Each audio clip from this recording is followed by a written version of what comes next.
Today we're continuing our sermon series on how life is different because of COVID, discussing all the different elephants in the room. And last week we talked about fear, how being afraid or fearless is not a moral judgment. We want to resist cowardice on one side and recklessness on the other. We want to pursue courage instead.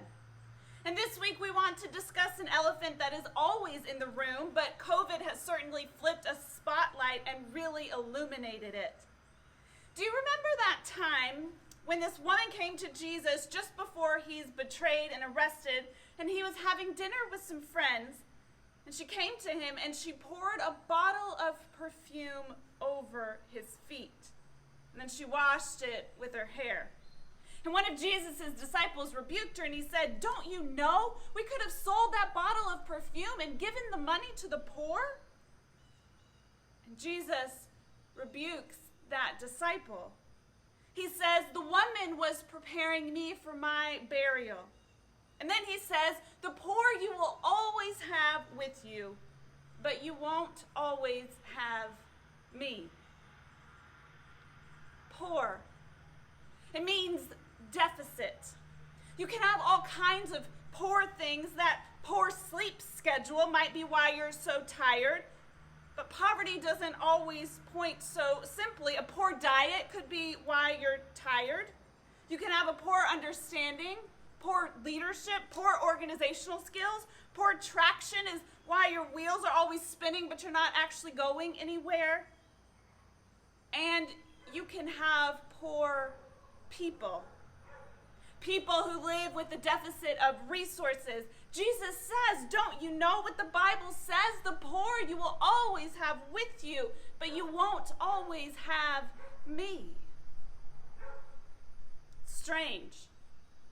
It's a strange story, because it sounds like what Jesus is saying is you're going to have the poor with you no matter what, so don't worry about it. Just give me fancy things, which is kind of what this has to mean, to never forget God, but it gets carried too far. It has been taken as permission giving, permission to neglect. There are always going to be the poor among you, so don't stress too much about it. Permission to disregard. They are always going to be there, but you can tune them out. So poverty becomes the elephant in the room that we've built around, sometimes literally. Neighborhoods divide by income. That's how property values work. We tend to know people in similar career levels. In bigger cities where beggars might sit on the streets, they become architecture, walked around or stepped over.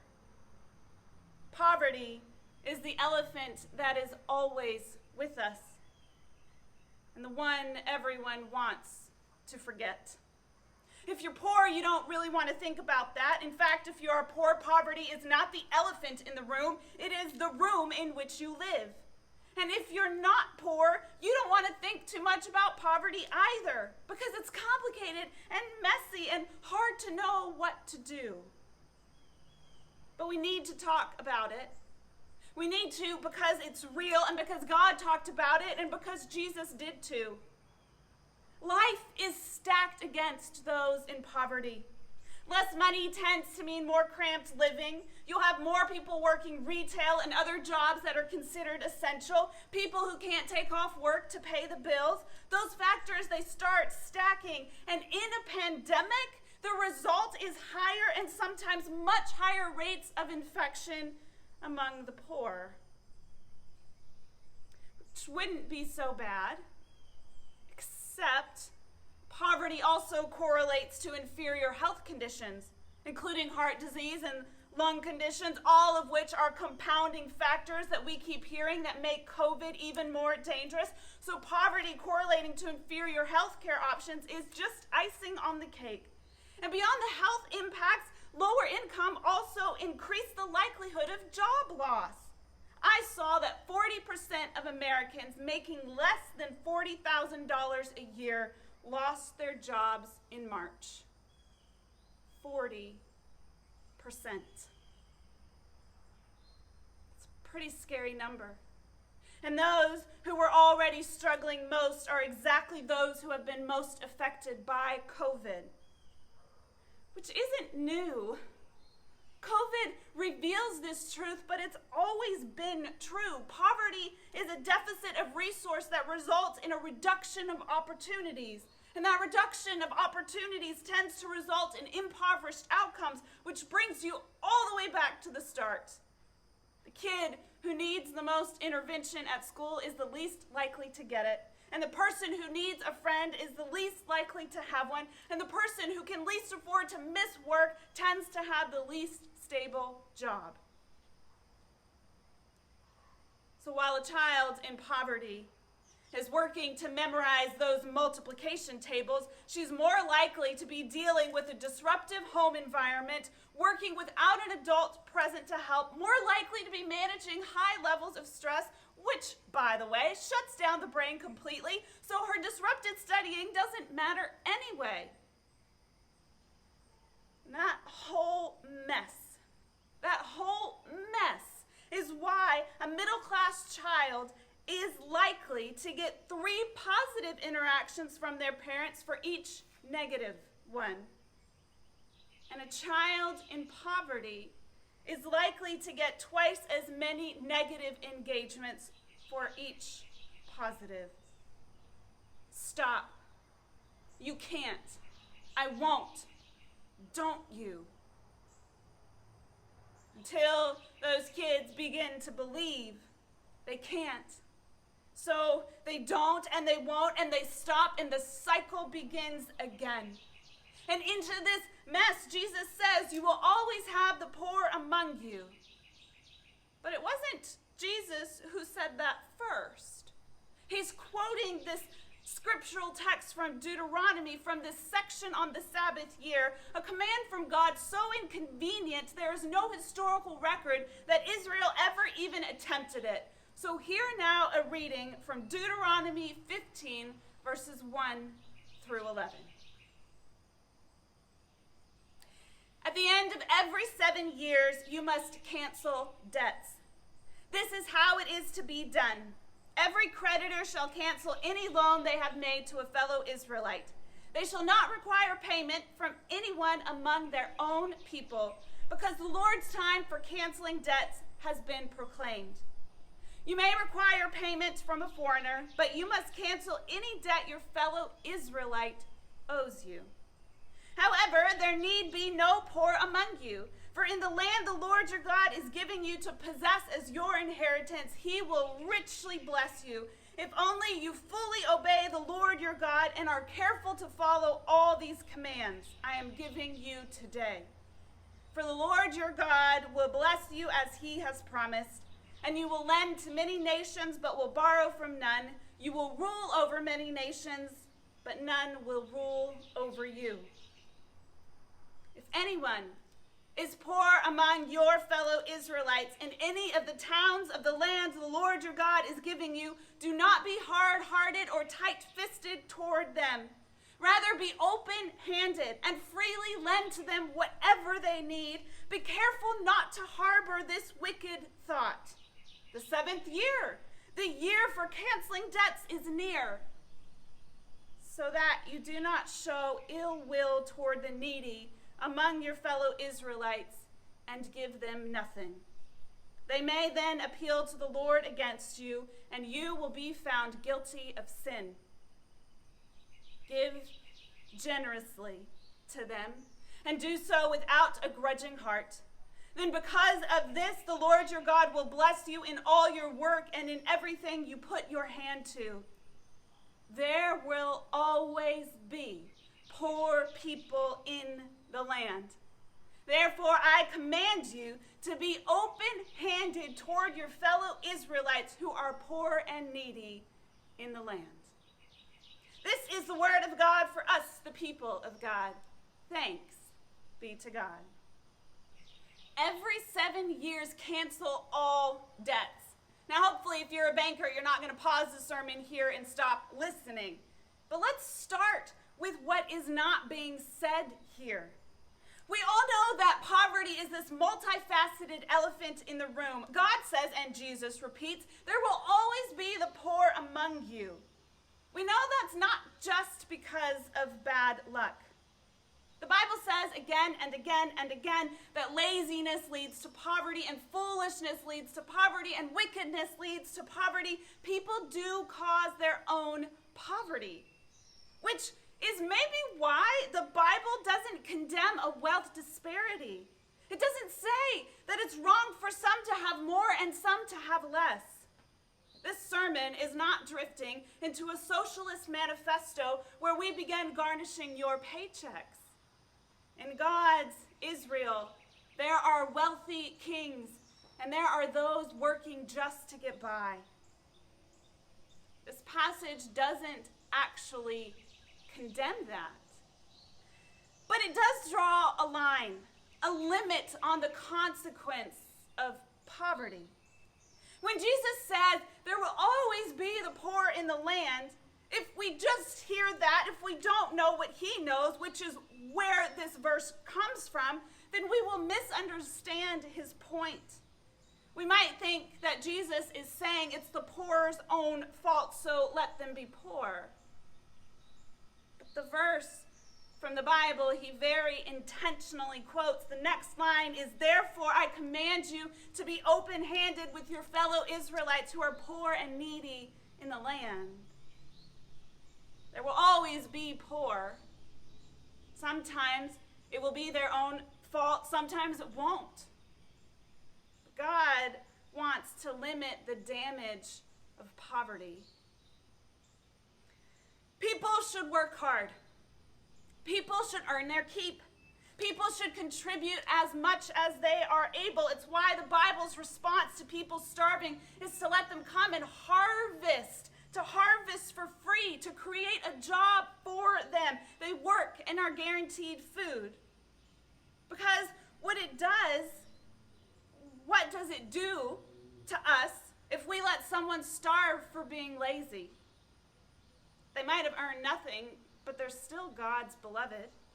Because what does it mean for our spirits if we let a child's future shrink because of the mistakes of their parents? Fault is complicated and life isn't fair. And yes, people make mistakes. Yes, there is justice, but there is also love.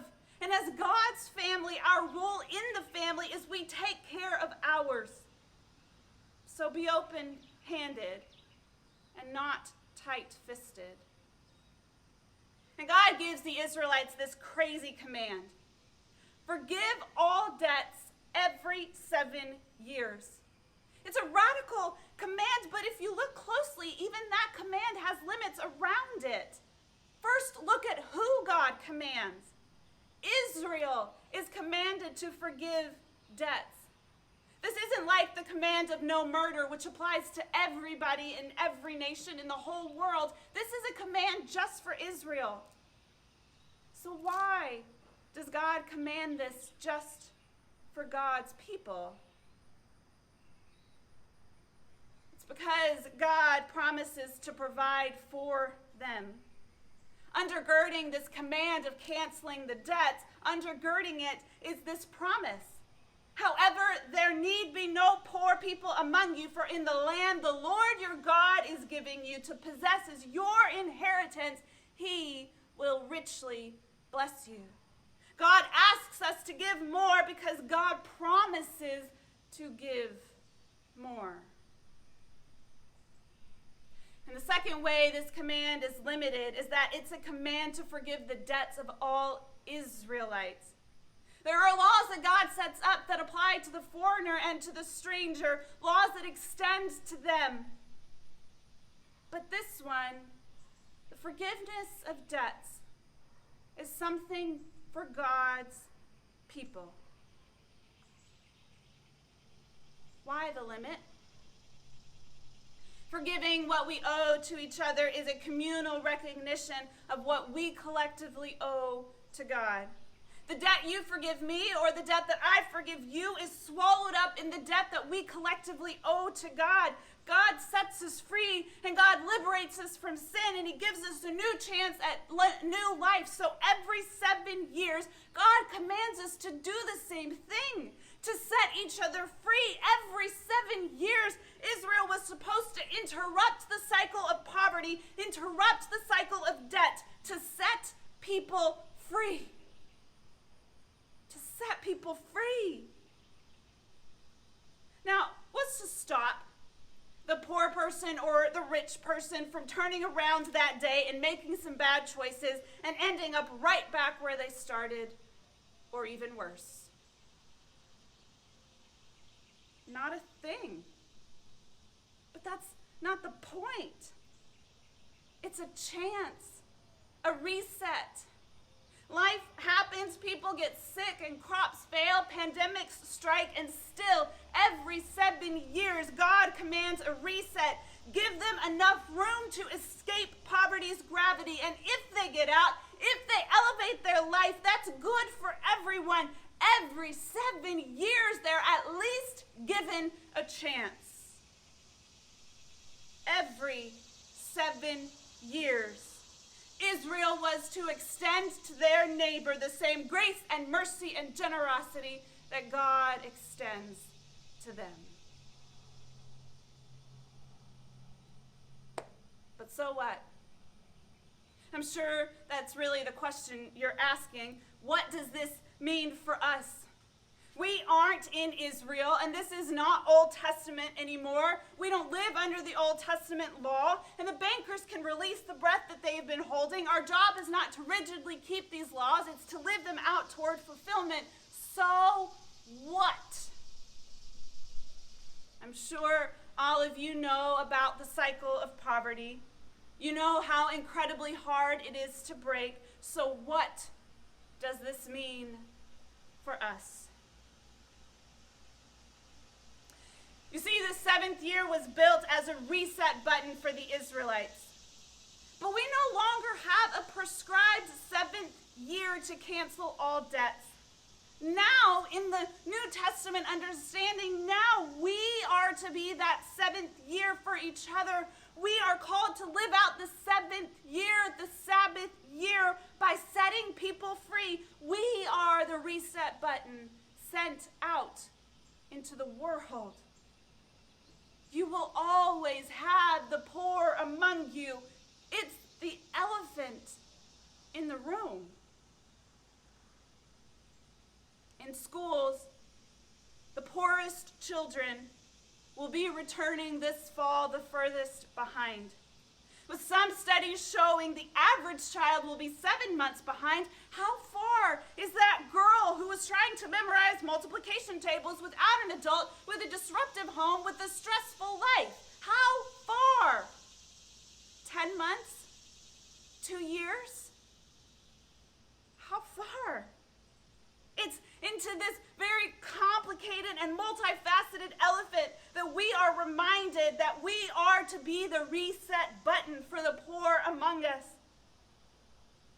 And I realize that I say that and that it sounds really good, but just like the Israelites didn't celebrate the Sabbath year, we don't really either. For the Israelites, canceling all debts would be unfair to the ones who had no debt, unfair to the ones who were still owed something. It would be inconvenient. What happens to those who are suddenly set free? What jobs do they go and find? The reset button comes at a cost. It's a cost to us. It's why there is no real historical record that the Israelites ever observed a Sabbath year. There are millions of reasons not to, and you know them, and I know them. I've seen people dig their own graves, and I've seen people squander their opportunities, and I have written a check to people only to be asked again and then again. There are a million reasons not to.